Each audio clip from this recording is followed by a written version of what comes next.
y la Organización de Estados Americanos. Yo en toda mi experiencia política no he visto nunca una destrucción más rápida y más profunda desde el punto de vista institucional, desde el punto de vista económico y del aparato productivo, desde el punto de vista social, desde el punto de vista de la seguridad, que la que he visto en Venezuela. Nunca. Hay países que han entrado en guerras terribles, que cuesta trabajo evaluar cuáles han sido las consecuencias todavía, como Siria, pero sin guerra, sin conflicto. Cuando hablan de si es o no legítimo Maduro, es ilegítimo, de origen y sobre todo de ejercicio, desde hace mucho tiempo. No es solo un dictador, porque los dictadores a veces se atienen a normas que son infectas. Por eso Luis Almagro sutilmente habla de Estado democrático de derecho. No solo de Estado de norma, sino de normas que tengan un contenido democrático. Las dictaduras no tienen normas democráticas. Pero los dictadores, si no son tiranos a la vez, se atienen a unas normas, repito, repugnantes. En la de Venezuela es una dictadura al frente de la cual hay un tirano en el sentido etimológico necio, que no sabe y usa el poder de manera destructiva. Esta es la situación de Venezuela. Maduro es un usurpador, no es legítimo, luego tiene que cesar la usurpación. Yo soy político, sé que el cese de la usurpación no es soplar al aire. Hay que hacer cosas. La segunda cosa es un gobierno de transición, es la consecuencia lógica de lo otro. ¿Por qué es la Asamblea Nacional quien tiene que hacerse cargo de eso? Primero, porque lo dice la Constitución. Y segundo, porque es el único poder democrático legítimo que existe en Venezuela. Por tanto, tiene que hacerse cargo la Asamblea. ¿A través de quién? A través de quien la preside, que es Juan Guaidó. Digo, los elementos que son comunes. Y es obvio que todo eso es para preparar un proceso electoral limpio, democrático, transparente, con los controles suficientes. Empiezo a dar algunos disgustos a los impacientes. Yo creo que sería una bendición, empezando por Guaidó, que esas elecciones se pudieran hacer en 90 días. Pero no es verdad. Y si se le exigen hacer elecciones en 90 días, se equivocarán. Deberían ser cuanto antes, porque le conviene al país que sea cuanto antes. Pero no hay censo, no hay maquinaria electoral, no hay Consejo Nacional Electoral, no hay justicia capaz de amparar esas elecciones. ¿Lo entienden? Por tanto, al gobierno de transición tiene que tomar una serie de medidas para que eso sea posible. La primera y elemental es que no haya presos políticos, que no haya inhabilitados, que no haya exiliados. Este éxodo bíblico tiene dos componentes, la miseria y la huida de la represión. Por tanto, gobierno de transición, preparación de elecciones y ayuda humanitaria urgente. Hay que intentar apretar al máximo la salida de Maduro. ¿Puede haber o puede existir la necesidad en algún momento de negociar la salida de Maduro? Puede existir, yo soy un político, puede existir esa necesidad de negociar la salida de Maduro. Lo único que hay que hacer es poner en la balanza qué se gana y qué se pierde, para entendernos, ¿no? Eso puede existir, pero lo que no es discutible es que se tiene que ir, igual que no es discutible que la legitimidad hoy solo está en Guaidó, pero la fuerza no está en Guaidó. Tiene la legitimidad, tiene a la opinión pública, tiene al pueblo, pero la fuerza no la tiene. Todavía no está claro dónde está la fuerza. Tantas veces se hace un llamamiento a los militares, a las Fuerzas Armadas. Yo una vez más repetiré, no soy partidario de un golpe de Estado. Entre otras cosas porque en Venezuela no hacen falta golpes de Estado. Con que le retiren las bayonetas de esa peana en la que lo sostienen las bayonetas, ya se acabó. Solo retirándolo, no falta golpearlo. Solo cumpliendo la constitución de ellos, la bolivariana, las Fuerzas Armadas acabarían con lo que queda del poder de Maduro, que son solo las bayonetas. Es el análisis de la situación del expresidente del gobierno español, Felipe González, del PSOE, del Partido Socialista Obrero Español. Así estamos iniciando nuestro recuento y análisis de las últimas 24 horas por YouTube Bravo 24, Voz de la Libertad y de la Democracia. Les saluda Napoleón Bravo. Les recuerdo mi Twitter, que es Napoleón Bravo, todo en minúscula. Instagram es Napoleón Bravo Oficial. La producción de este espacio de Napoleón Bravo. Sigamos entonces con lo que es exactamente las noticias más destacadas y el análisis de ellas. Bueno, la primera tiene que ver con Donald Trump y con Venezuela. Donald Trump impuso un bloqueo total a las propiedades del régimen venezolano en Estados Unidos. La orden afecta a todos los bienes e intereses en propiedad del gobierno de Venezuela en Estados Unidos, activos que ahora no pueden ser transferidos, pagados o exportados, retirados ni enajenados. Corea del Norte, Irán, Siria y Cuba son los únicos países, repito, son los únicos países sobre los que pesa una medida de este tipo. ¿Cuál es el análisis de un economista como es Juan Fernández de lo que sucederá entonces? Vamos a ver qué dice Juan Fernández.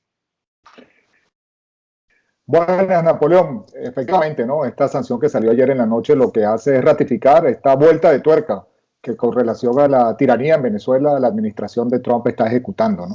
Es muy amplio el alcance de estas medidas que están en este decreto o orden ejecutiva, como se le llama aquí, y evidentemente afecta a los activos que están aquí en los Estados Unidos que pertenecen a Venezuela. En este caso específicamente uno de los más importantes es Citgo, pero también se le aplica a lo que se conoce como sanciones secundarias, es decir, empresas que estén realizando actividades de negocio con la dictadura en Venezuela. Y para ponerlo de una manera gráfica, por ejemplo, está el caso de Chevron, la petrolera americana, que a partir de esta orden ejecutiva pues sabe que tiene una restricción para poder seguir soportando financiera, económicamente y desde el punto de vista de negocios, actividades que venía realizando en Venezuela. Pero más que bloqueo, dicen algunos especialistas que es un embargo por ahora. ¿Cuál es la diferencia? Bueno, aquí hay un tema que tiene que ver con el uso de las palabras, porque hay un grupo que quiere asimilar esta situación a lo que se vive en Cuba, con la dictadura cubana. Entonces utilizan un léxico, y para otros, se trata de otra cosa. Aquí lo que esencialmente se ha hecho es proteger y bloquear los activos que corresponden y que pertenecen a Venezuela, que están aquí en los Estados Unidos. Bueno, te veo, y aquellas empresas a cada rato se congela, pero lo fundamental entonces es eso. Sí, eso es lo fundamental. Bueno, muchísimas gracias, Juan, porque se te escucha cortado. Seguimos mañana. Un abrazo. Gracias. Por otro lado, atención, la Conferencia por la Democracia en Venezuela se reúne con la mirada puesta en el bloqueo anunciado por Donald Trump. John Bolton ha declarado ha terminado el tiempo del diálogo y explica los detalles del congelamiento ordenado por la Casa Blanca. Por otro lado, Wilbur Ross, secretario de Comercio, presenta el plan de reconstrucción económica que Estados Unidos tiene listo para la salida de Nicolás Maduro. El encuentro no cuenta con la participación de los aliados del chavismo. Vía Skype estamos contactando a Paciano Padrón para que nos analice la información, porque además ellos tienen y están organizando un encuentro el próximo jueves para hablar, entre otras cosas, de esto y del TIAR. Hay dos reuniones bien interesantes en los próximos días. La de este jueves, por cierto, bueno, la de ahora en este momento, esta reunión tiene que ver con la democracia. Ya John Bolton acaba de declarar que ha terminado el tiempo del diálogo. Es la conferencia por la democracia. Esa es una de ellas. Y el próximo jueves se realizará otra conferencia que es Hablemos de Venezuela. Es el TIAR, Acción Militar, Barbados y el Informe Bachelet, una visión internacional. Allí va a estar Milos Alcaray, Juan José Monzán, el abogado internacionalista y profesor Adolfo Salgueiro, y a quien tenemos en el programa Paciano Padrón, que es uno de los organizadores. Bueno, ¿qué significa todo lo que está pasando? ¿Son buenas noticias? Esta decisión de Trump nueva es importante. Es importante y yo diría que oportuna. Y Trump ha tomado la decisión justo el día antes de que se instale en Lima, como se está instalando hoy, se ha instalado hoy, esta conferencia internacional por la democracia en Venezuela. En Napoleón esta es una reunión, yo diría, particularmente interesante. Me llamó la atención de que al final solo van a estar 59 países y 3 organismos internacionales. Según se ha anunciado 62, al principio se había hablado de un centenar de ellos, porque parece ser que los no amigos de la posición democrática venezolana, que al principio habían dicho que vendrían, como que decidieron no estar. ¿Qué tiene importancia esta reunión de 53 países y 3 organismos internacionales? La Unión Europea, el Banco Interamericano de Desarrollo y el Banco de Desarrollo de América Latina, lo que era la antigua la CAF, la Corporación Andina de Fomento. Ellos van a buscar, van a estudiar sin agenda, sin la presión de redactar un documento que va a ser el documento oficial de esa reunión, sino simplemente cruzar ideas sobre la democracia en Venezuela y qué cosas hacer. Esta nueva... ¿Qué cosas hacer una vez que caiga el régimen? Sí, y para ayudarle a salir, para ayudarle a morir sana y cristianamente, para dar los pasos que tiene que dar para que efectivamente pueda cesar la usurpación e iniciarse el nuevo Allí, momento. por cierto, se va a hablar de todos los planes que tiene Estados Unidos para ayudar a reactivar la economía venezolana. ¿Qué tiene que ver lo que ustedes van a discutir este jueves sobre el TIAR, Bachelet, etcétera? Este es un coloquio que estamos haciendo en Miami en la idea de ir ver, conocer, entender con mayor claridad cómo el mundo nos mira a partir de esos 4 elementos. El TIAR, muy deseado por unos y temido por otros, pero que no elimina acciones militares conjuntas que puedan sucederse, con participación, por cierto, de venezolanos, de los que están dentro de Venezuela y de los que hoy están afuera. Barbados, que es mesa de negociación, que ya pareciera estar muriendo, y fue una etapa que tuvimos que quemar. El Guaidó se vio obligado por sus amigos europeos y latinoamericanos, por los amigos de Venezuela, que han forzado intentando ese último resquicio. Tiene cierta lógica el que intentes por todos los medios agotar la vía pacífica. Sí, pero ya John Bolton acaba de decir, que da la impresión que es quien gobierna en Venezuela, porque se da unos lujos de decir ha terminado el tiempo del diálogo o exigimos tal cosa. Vamos a estar claros, porque también se van en las expresiones, puede dar paso a la crítica. Ya dijo que se acabó el diálogo. Eso significa que se acabó Barbados, que se acabó la Unión Europea y su empeño de que se dialogue con una banda de narcotraficantes, y entonces viene la acción militar. Viene la acción. ¿Será militar? No. Acción siempre ha habido, porque inclusive el diálogo es parte de una acción. Sí, por supuesto. Claro, Campanicuaro es parte de una acción. ¿Me explico? Y todas esas héroes que arriesgaron su vida y muchos los entregaron por la liberación de Venezuela de esta banda de narcotraficantes. Pero se sale sin una acción militar. Y yo no estoy diciendo que vengan los norteamericanos o que vengan los colombianos, que vengan. Se supone que tienen que ser grupos venezolanos, militares venezolanos democráticos, que juraron con su vida hacer respetar la Constitución, ¿no? También nosotros los civiles. Lo que pasa es que los civiles no estamos armados. A ellos se les entrena y se les arma justamente para hacer respetar la Constitución, si es necesario, por las armas. Claro. Eso es lo que viene ahora. Eso es lo que corresponde ahora. Quizás pudiéramos habernos ahorrado toda esta fase de negociación y haber hecho lo que parecía más obvio.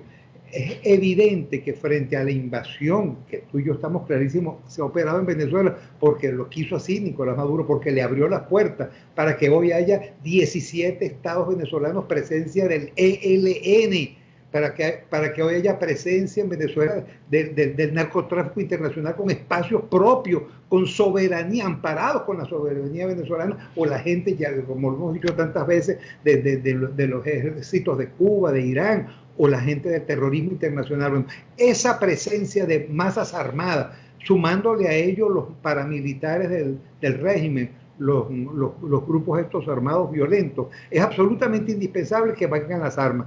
Los soldados venezolanos deben estar a la cabeza, es lógico que lo estén, los que están en Venezuela y los que están de afuera.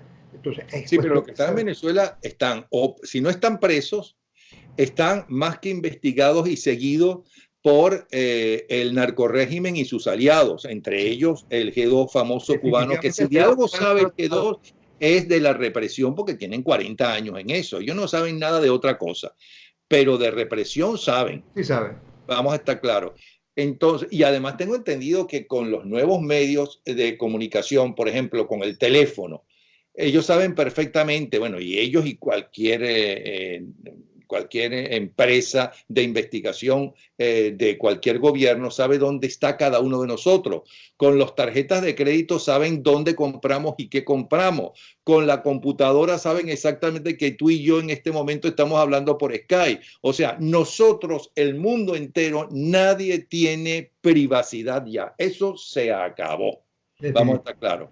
Pero ¿por qué no han invadido y liberado al pueblo cubano, ¿no?, que desde hace muchas décadas está infiltrando el narcotráfico de drogas en Cuba, financiaba con el dinero de la Unión Soviética, financiaba las guerrillas en América Latina, desestabiliza América Latina, coacciona a esos gobiernos débiles democráticos para que no se metan con ellos y al revés, colaboren con la dictadura cubana?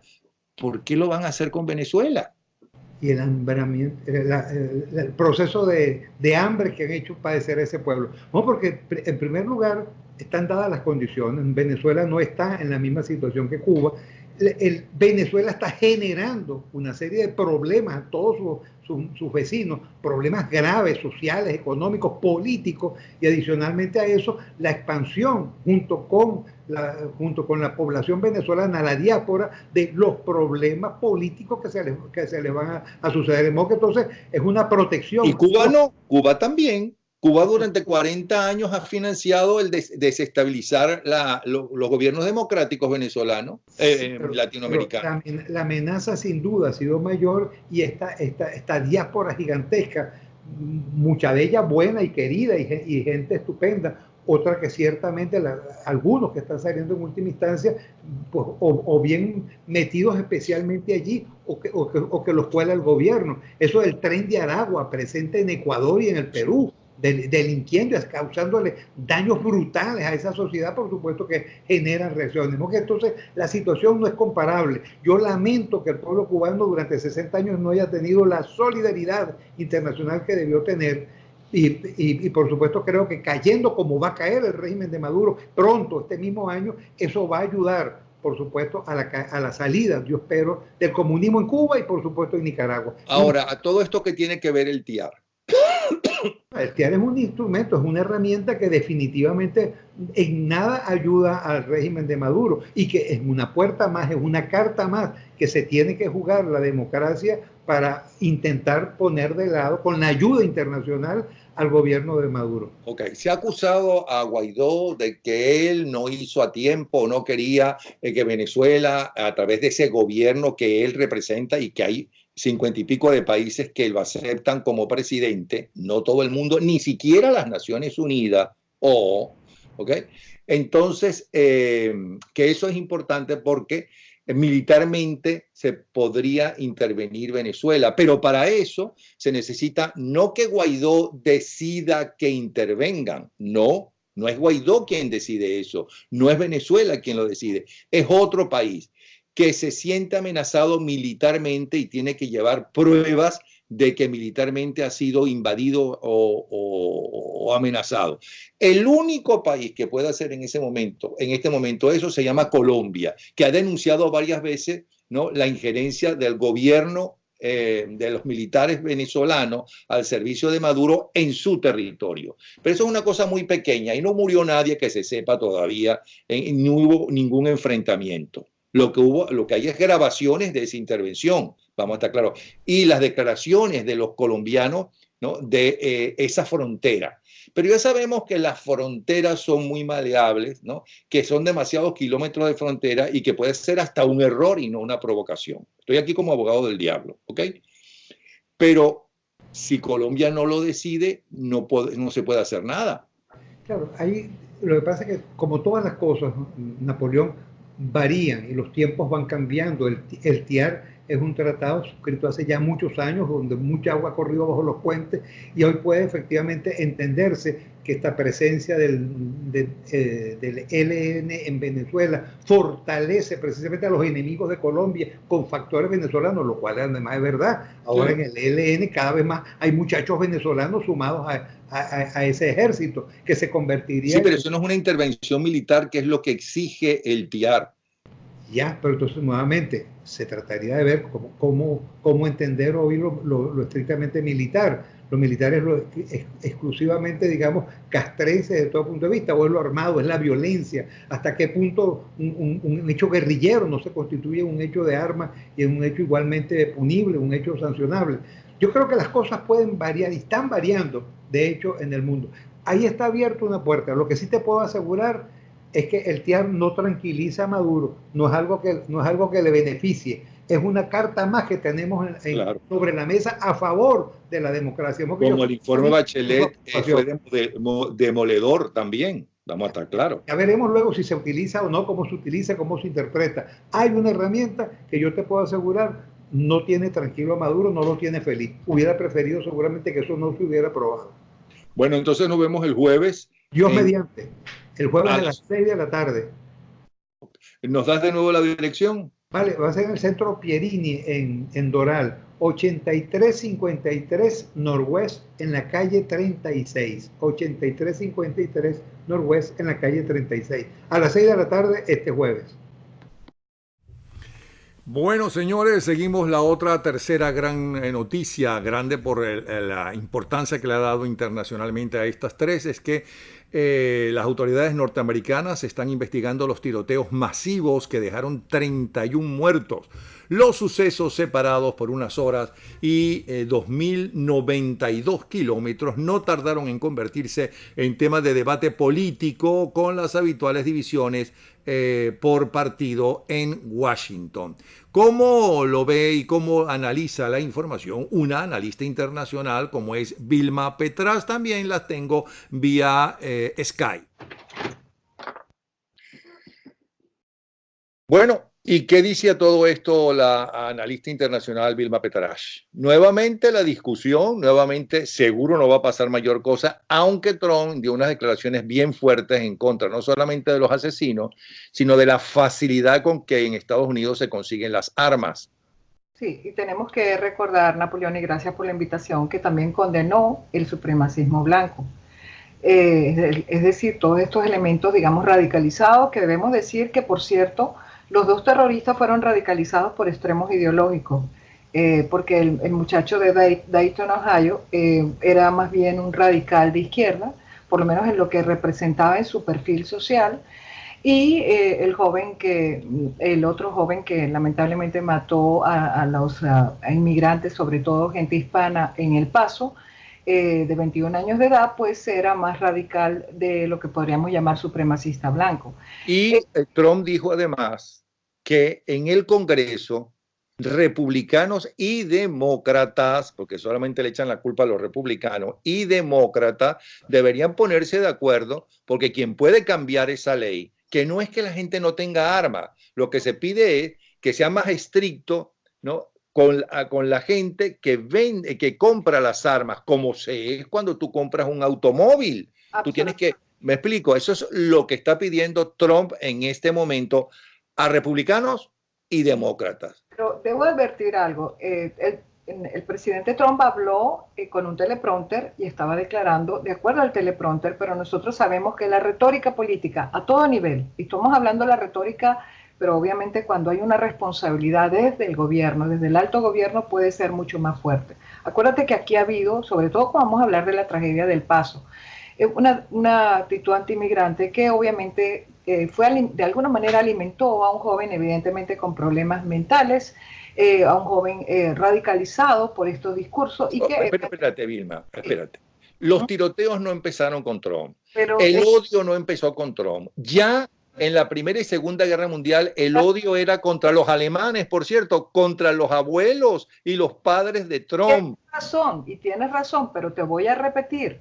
El problema no es la radicalización, que también contribuye enormemente, tanto de la izquierda radical como de los elementos de derecha, a que estos jóvenes con problemas mentales, etcétera, se radicalicen y practiquen lo que podríamos llamar terrorismo doméstico. El problema, y vamos a hablarlo tú y yo, que es donde debe estar el punto, es el fácil acceso a las armas. Ese es el verdadero problema. Evidentemente, si estamos además en un ambiente de polarización política, donde inclusive, y voy a repetir, desde el alto poder se promueven, incluso en los medios, incluso fundamentalmente en las redes sociales, estos discursos radicales, pero además tienes el fácil acceso a las armas, Napoleón, por supuesto se vuelve un problema prácticamente incontrolable, a menos que se tomen las medidas legales necesarias. Y debo decir, Napoleón, hay una ley que ya se está, de hecho en el Congreso se pasó sobre todo para tener lo que llaman el background check más estrictos.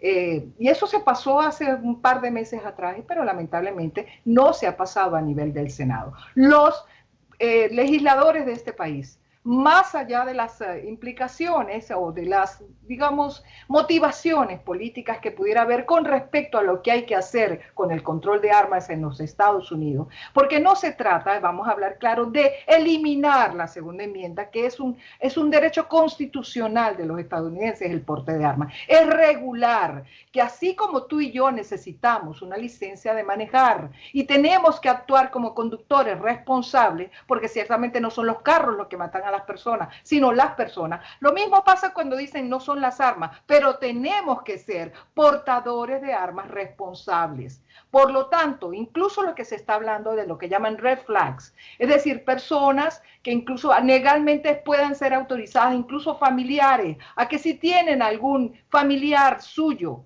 que tenga problemas que de alguna manera puedan determinar, porque tiene acceso fácil a las armas, que pueda hacer algo contra otras personas, incluyendo contra sí mismo, pues entonces esa persona pueda ser puesta en esa alerta. No sé si me entiendes lo que quiero decir. Entiendo perfectamente, pero como hay tantos padres por ahí que le entrenan a sus hijos en las armas, porque aquí hay de todo. Para empezar, la gente está confundida con Estados Unidos. En Estados Unidos es un país de campesinos.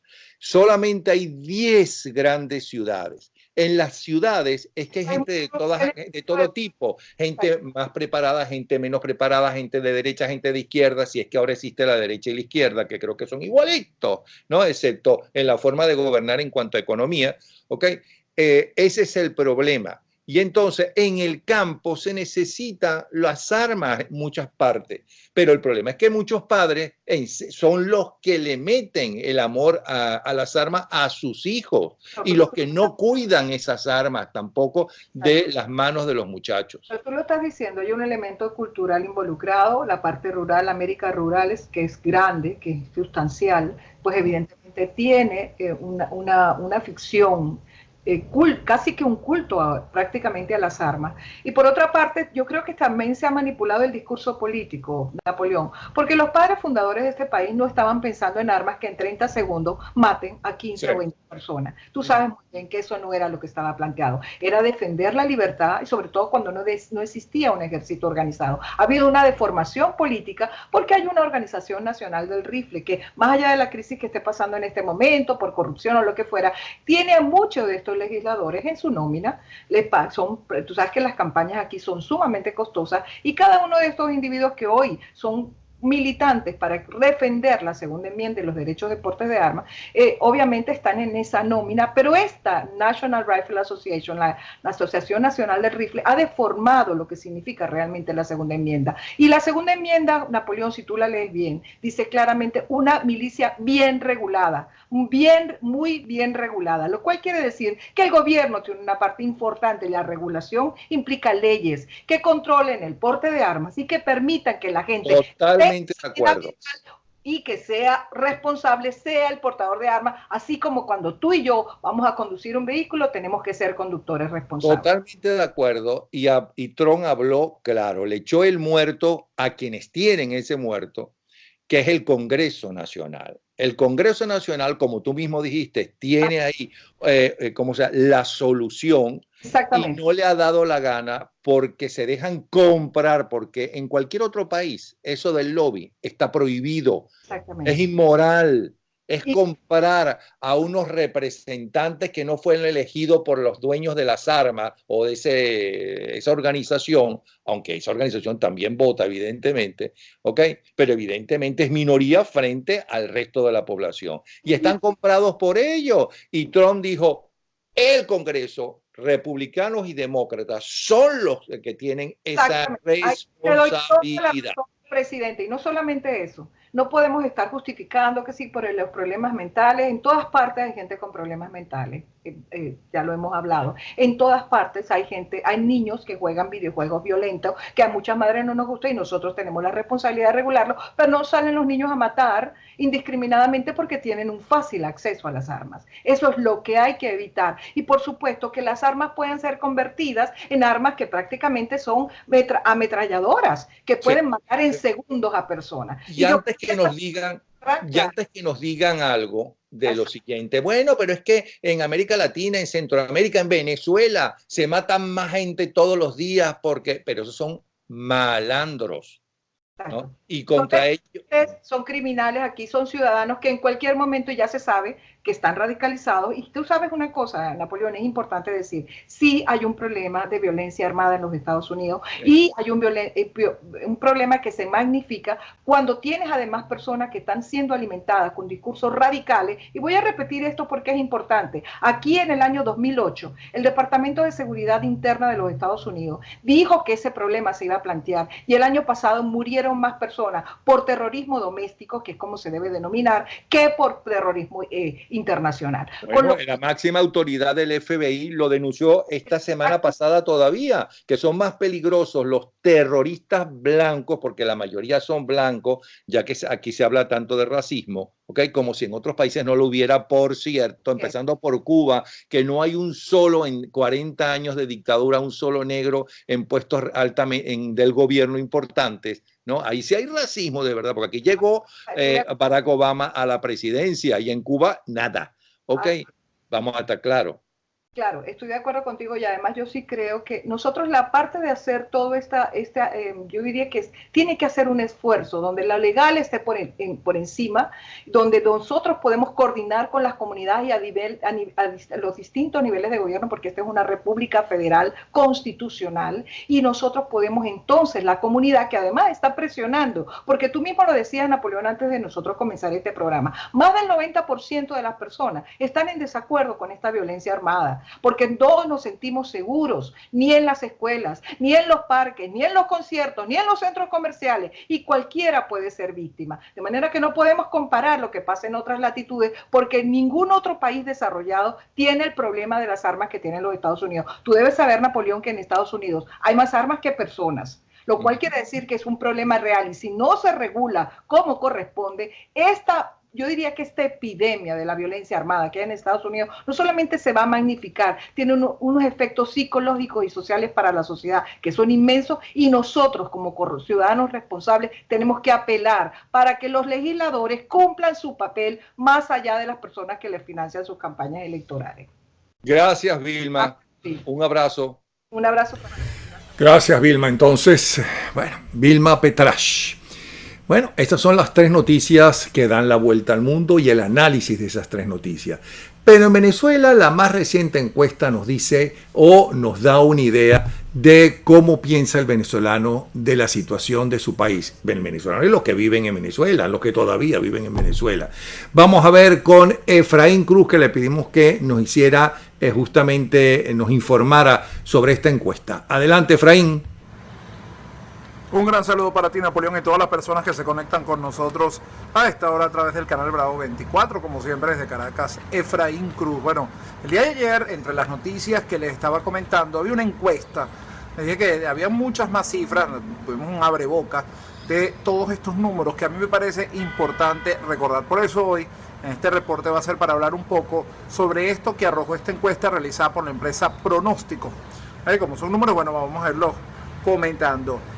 Con el tema de partidos políticos, ¿con quién sienten las personas? Esto tenemos que recordar que fue una encuesta hecha entre enero y junio de este año en distintas ciudades del país vía telefónica. Entonces dice que el 41.5% de la población es independiente de manera política, el 28% opositor, el 10% del Frente Amplio MUT. Luego viene el 10%, el PSUV, chavistas, realmente es lo que dijeron. El 6.8% no sabe o no contestó y el 2% se hace llamar madurista.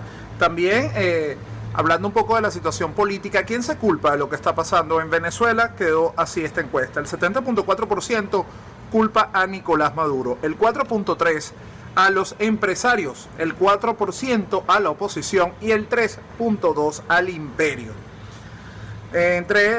Luego preguntando cuál sería el partido político que apoyarían en caso de estar con alguno, el 59.2% de los encuestados dijo que no estaría con ningún partido político. El 12.8% respondió que con el PSV. El 10.9% con Voluntad Popular, el 5.2% con Primero Justicia, el 4% con AD, el 2.8% con 20 Venezuela y el 1% con COPEI. Bueno, también se habla un poco sobre la gestión de Nicolás Maduro, cómo la consideran. El 77.5% de los encuestados dice que es muy mala la gestión de Nicolás Maduro, el 15.4% la ve como regular y el 4.4% la ve como positiva. Entre las personas también, además, que con quién se sienten ellos identificados como líder, quedó así: el 30.3% con Juan Guaidó, el 15.9% con María Corina Machado, el 12% con Nicolás Maduro, 9.3% con Leopoldo López, el 3.7% con Capriles, el 3.5% con Diosdado Cabello. Y también, bueno, hay dos puntos importantes. Uno es que de 3 de cada 10 personas en Venezuela solo come 3 veces al día. El resto, las otras 7 de estas personas de estas encuestas, pues dicen que algunas comen o 2 veces al día o en algunos casos una sola vez. Pero que coman 3 veces al día, solamente 3 de cada 10. Y además, también, para terminar un poco esta encuesta, se habla de qué manera piensan o de qué manera desean que termine la situación en Venezuela. El 30.8% de los encuestados dice que con un ingreso al país de los Estados Unidos, con una invasión. El 19.4% con la renuncia de Nicolás Maduro. El 17% dice que elecciones con Maduro como presidente. El 13% dice que con un golpe militar. Y el 12% en el diálogo. También es importante decir que de los cada 10 personas de la oposición encuestadas, 7 dicen que la salida de Nicolás Maduro debe ser por la fuerza. Les recuerdo que esta es una encuesta que hizo la empresa Pronóstico durante los primeros 6 meses del año. Bueno, esto nos puede dar una idea de lo que está pasando actualmente, de cómo está pensando el venezolano, y por supuesto todo esto puede cambiar en cualquier momento con todo lo que ha ocurrido hoy y lo que seguramente va a seguir pasando en estos días. Como siempre, desde Caracas, Efraín Cruz, en mi red social activa en Instagram, @babuito, y por supuesto a través de las tuyas, Napoleón. Seguiremos en contacto. Gracias, Efraín Cruz. Y vamos a ver, señores, vamos a ver qué nos dice Gustavo Díaz. Vamos a hacer contacto con Venezuela esta vez. Vamos a hacer contacto con la gente de Dollar Today. Y aquí está su director, Gustavo Díaz. A ver cómo está el Bolívar soberano. Hola Napoleón y saludo a la audiencia de Bravo 24. El dólar cerró este martes 6 de agosto y abre el miércoles 7 de agosto en 13.221,10. El dólar implícito en 45. El dólar Bitcoin en 12.041,58. El dólar Bitcoin en 13.009,55 y el euro en 14.806,71. Hasta mañana. Hasta mañana entonces, en 24 horas seguimos con cómo anda el Bolívar soberano. Y ahora nos vamos a Florida Central con Damaso Jiménez. Adelante, Damaso. Bien, ¿cómo está Napoleón? Saludos a los seguidores de Bravo 24. Les saluda Damaso Jiménez en mi cuenta en Twitter y en Instagram. @Damaso Jiménez. Lo estamos haciendo a nombre de venezuelausa.org, un medio de análisis, crónicas, podcast y cultura de migrantes venezolanos que se encuentran en los Estados Unidos. Mira, vamos a estar hablando en el día de hoy sobre el tema, por supuesto, que tiene que ver con las masacres, ¿no?, que se han venido suscitando en los Estados Unidos. En todo caso, ya se ha convertido en un tema político, obviamente, con miras pues a la campaña del 2020 entre republicanos y demócratas.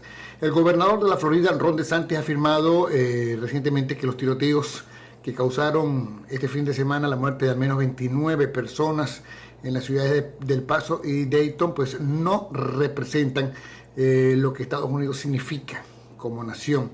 Bueno, el republicano DeSantis ha dicho que el estado de la Florida sigue comprometido con hacer todo lo necesario para apoyar los esfuerzos que haya que apoyar para hacer cumplir la ley con el fin de dar seguridad a los residentes y visitantes que se encuentran aquí en la Florida. Los demócratas han tomado la masacre más bien como bandera, en todo caso electoral o política, miras a las elecciones del 2020, y responden que las tragedias forman parte del racismo y la violencia de la supremacía blanca, que en todo caso para ellos es representado por Trump.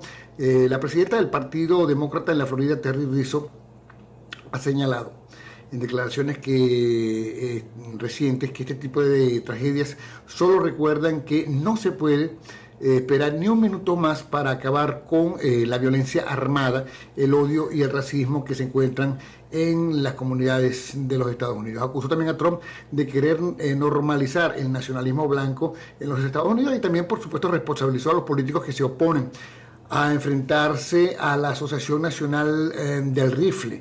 Las autoridades federales aseguraron que están tratando la investigación del tiroteo que el sábado pasado dejó al menos 29 muertes, 20 en El Paso, Texas, en un centro comercial, y 9 en Ohio, ¿no?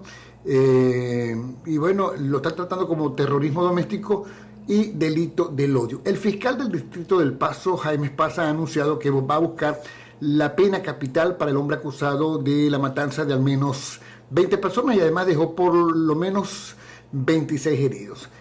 Previamente, los investigadores están apuntando a un posible vínculo del sospechoso de la masacre del Paso, Patrick Crusius, de 21 años, con un manifiesto en internet en el que se critica la invasión hispana en Texas, ¿no? Crusius se encuentra detenido en la cárcel del condado del Paso, ¿no? 12 horas después ocurrió la matanza en Dayton. Conor Best, de 24 años, abrió fuego en una popular zona de ocio en la localidad y mató a 9 personas, entre ellas su propia hermana, Megan, de 22 años, antes de morir, por supuesto, por los disparos de la policía. Otras 27 personas resultaron heridas en el tiroteo, cuyos móviles se desconocen. Florida ha sido escenario, recuerden bien, de 2 tragedias similares. Una en el 2016, cuando un guardia de seguridad de origen afgano mató a 49 personas en una discoteca gay de Orlando, cuando se celebraba pues una fiesta hispana. Y en el 2018, un joven que abrió fuego en su antigua escuela secundaria en Parkland y causó la muerte de 14 alumnos y 3 profesores. Bueno, también queríamos comentar, a ver, en el tema cultural, lo ocurrido en Miami el pasado fin de semana, cuando un grupo cercano de admiradores y amigos del legado también del recientemente fallecido artista Carlos Cruz Díez le hicieron un merecido homenaje, una misa homenaje en la iglesia San Aim en Key Biscayne, para darle el último adiós a este importante exponente del arte cinético o de la ilusión óptica del color. Se refirieron al artista como un excelente ser humano, que supo ganarse pues siempre el cariño de muchas personas por su simpatía y por su don de gente, y de su talento pues ni hablar. Varias obras de Cruz Diez se encuentran en la Florida, una de ellas en la caminería del estadio de los Marlins, otra de las grandes obras de gran formato del artista venezolano titulada Induction Chromatic, engalana la sede del Wolfson Campus de Miami Dade College, en representación pues del derecho a la cultura, y fue inaugurada en diciembre del año pasado. También se encuentra presente en la sede de la alcaldía de Coral Gables, ciudad aledaña a Miami, Florida, y en las intersecciones viales del área de Wynwood, una zona muy colorida y de rápido crecimiento, donde se encuentra pues presente el arte de este insigne maestro venezolano. Bien, es todo, Napoleón. Seguiremos en contacto mañana, amigos también de Bravo 24. Recuerden, bueno, mi contacto a través de @Damaso Jiménez, también lo pueden hacer a través de @VenezuelaUSA.org, y lo estamos haciendo por supuesto a nombre de la página venezuelausa.org. Conéctate y vive la experiencia. Gracias, Damaso Jiménez, señores. Y ahora le toca el turno a la bruja. Hola, Napoleón. Para el miércoles 7 de agosto, las energías recaen sobre prosperidad y abundancia, que es una energía dinámica y activa que nos trae mucha actividad para generar prosperidad. Nos habla de fortuna sostenida, aunque las luchas y las divisiones pueden generar desorden y confusión. El signo mejor aspectado es Cáncer, porque el buen ambiente y las buenas comunicaciones los llevarán a un ascenso o reconocimiento. Virgo, sigues trabajando hasta el máximo, buscando la forma de salir de tantos problemas. Acuario, un documento o legalización no te dará mayor ventaja, recuerda eso. Tauro, te sale viaje o nueva etapa, y por ahora todo va a girar en torno a ello. Libra, problemas con la familia o el dinero te llevarán a distanciarte un poco de ellos. Aries, el destino te está enviando señales y tú las estás ignorando. Escorpio, te inquietan los caminos y a veces dudas de las decisiones que tomaste. Piscis, las constantes disputas te van a llevar a rebelarte de un solo golpe. Géminis, te opones a caer en depresión, así que buscarás amigos, familia, saldrás a la calle a buscar a ver qué encuentras por ahí. Capricornio, reconocerás que la prosperidad es falsa, pero sabes que vendrán tiempos mejores. Leo, ves el futuro incierto, sabes que tu lucha es larga, pero por ahora cuentas con apoyo. Sagitario, compartirás en familia y como se trata de ello, no vas a escatimar en gastos. Palabra de bruja. Me pueden encontrar en Twitter como @Virginia Escobar o en Instagram como @Wicca Reencarnada. Mañana regresamos con las energías y los signos. Hasta mañana, estimada audiencia. Hasta mañana, Napoleón. Hasta mañana, Virginia Escobar, la Wicca. Y nosotros también le decimos a ustedes hasta mañana. En 24 horas estamos nuevamente para analizar las noticias más importantes que pasan a la historia del día. Hasta mañana.